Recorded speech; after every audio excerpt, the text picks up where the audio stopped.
Hello, sports fan. This is Steven here for Sports Choice Plus. I'm bringing you a very special breakdown. I'm going to be covering the top 10 NFL wide receivers going into next season. Before I get right into that, I want to make sure you're subscribed to the YouTube channel so you can get all the updates and all the breakdowns. Without further ado, let's get right into it. Looking at some of the biggest catches, some of the biggest games, some of the biggest yards, some of the biggest receptions, I'm going to be diving right into the top 10 list of NFL wide receivers from last season. This list is not just about yards. It's not just about touchdowns. It's not just about catches, but it's about the impact you have on the game. Looking, and we're going to dive right now. I'm looking at Garrett Wilson of the Jets. Not only was this young kid a part of an insurgence of talent on the Jets, he helped carry that offense. They struggled late in the football season, but you saw his impact when he did get the football. You saw what he potentially could do once he has a quarterback in the pocket. You saw, the struggles from Zach Wilson and company, the struggles from the quarterback position from the Jets overall. That's not for him to be punished for, but when he got his hands on the ball, he was a sudden playmaker. Not only did he go out and make plays, but he was the defending factor of why they were almost a playoff team last season. I think that he's going to take a next step into his second year. Looking at number 9, Jalen Waddle. One half of possibly the fastest we've ever seen at wide receiver combination. When you look at what Jalen Waddle did, he was able to stretch the field. No matter if they had Tua, Teddy Bridgewater, or anybody else, he still was able to get open. He still was able to light up plays. He did get hit by the injury bug a little bit, but he still continued to produce. He still went out there and did his thing, and you're looking at exactly how this guy helped the Miami Dolphins push that next gear, push that next level, and beat a couple of opponents that they wouldn't probably be able to beat. He was able to set records, him and Tyreek Hill, and you're looking at his offensive game as far as his route tree, as far as the route running. He's getting better at everything. So that's why he's at number 9. Coming in at number 8, CeeDee Lamb of the Dallas Cowboys. He took a big step in leading the Dallas Cowboys offense and becoming their wide receiver leader last year. And you're looking exactly how he was able to help Dak Prescott push this team into the playoffs. He was able to get open. There was a lot of big games that he helped win for the Dallas Cowboys by getting open late, by pushing the top off the defense. Not only doing that, but making sure he made security catches and scored big touchdowns. Sometimes it wasn't scoring touchdowns. Sometimes it was the catch before the touchdown, the catch that sets up the field goal, the catch that sets up the drive so they can win. CeeDee Lamb was doing a lot. And when it comes down to it, that's why he's at number 8. I'll look at number 7. It was a toss-up because these guys are teammates. But T. Higgins of the Cincinnati Bengals, you look at them having a year off of losing a Super Bowl. Usually sometimes guys come in and they have a Super Bowl hangover.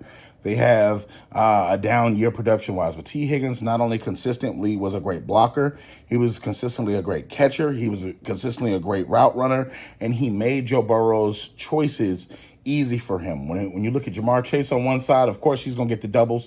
When he got the one-on-one matchups, it was almost every single time he was winning. He was breaking free downfield. He was doing everything they needed him to do, and that's why a big part of the Bengals' success took them to the AFC Championship game last year. Coming in at number 6, his teammate, Jamar Chase.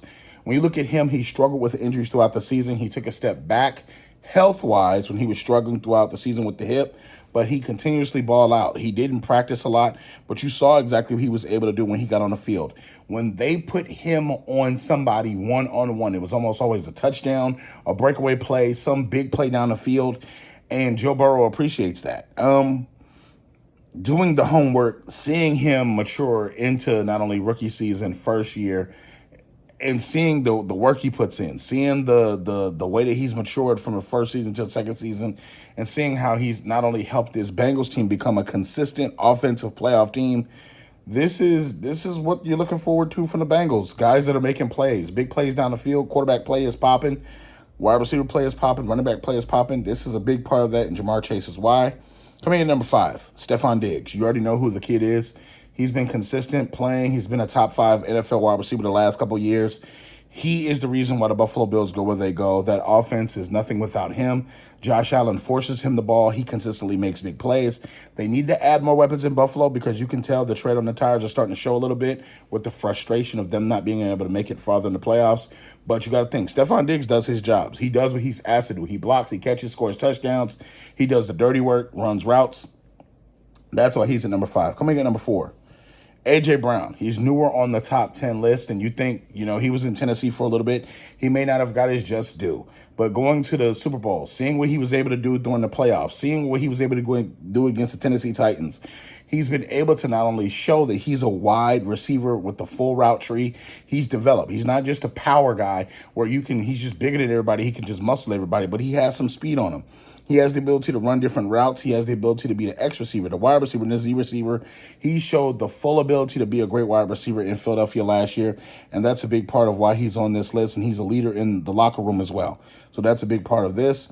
Coming in at number 3, you're looking at Davante Adams. Even though their win-loss record didn't show it, you're looking at Davante Adams had a hell of a year. He was one of the best wide receivers as far as touchdowns, late game catches, fourth quarter catches. He was doing his thing. It wasn't his fault that this team lost a lot of those games. You got to think.